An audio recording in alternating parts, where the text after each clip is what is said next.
Salut tout le monde, petite vidéo de suivi des Camponotus claripes, donc Camponotus australiennes que je vous avais déjà présenté, qui sont plutôt de petite taille pour des Camponotus. Donc là, la population s'est bien développée puisque j'avais 2 ouvrières, je suis passé à 4, plus pas mal de couvains et de naissances à venir, donc j'en profite pour vous faire une vidéo de suivi de ces dernières. J'espère que la qualité image sera au rendez-vous. Je vais essayer de bouger.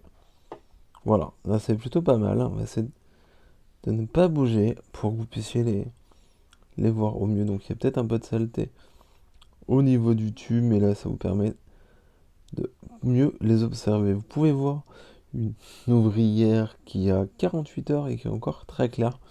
Cette espèce met du temps avant de se coloriser, entre guillemets, avant de devenir effectivement.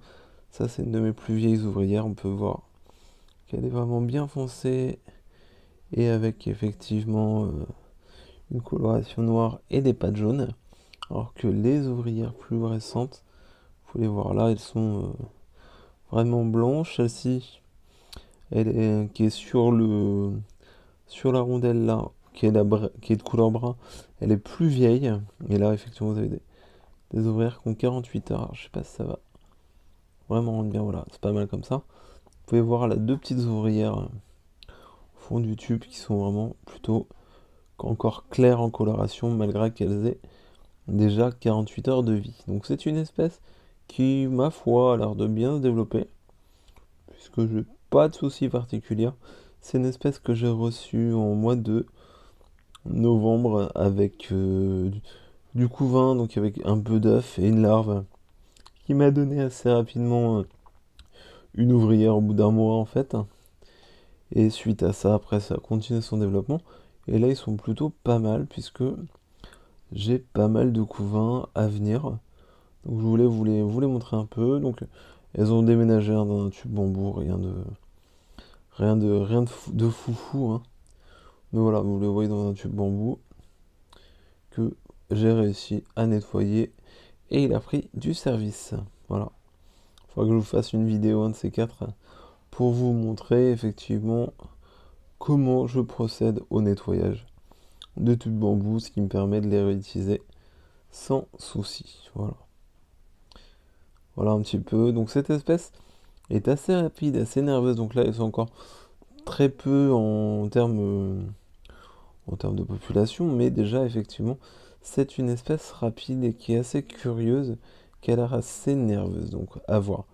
Également, d'après mes lectures, ce que j'avais vu, c'est que ça ne faisait pas de grosses colonies, mais ça m'étonnerait, vu que le développement est quand même. Alors, c'est pas la fourmi la plus rapide, hein, mais effectivement, le développement est plutôt très très bon pour cette espèce. Donc, j'ai de forts doutes sur le fait que, une fois mature, la colonie ne fasse qu'une centaine d'ouvrières. Je ne pense pas.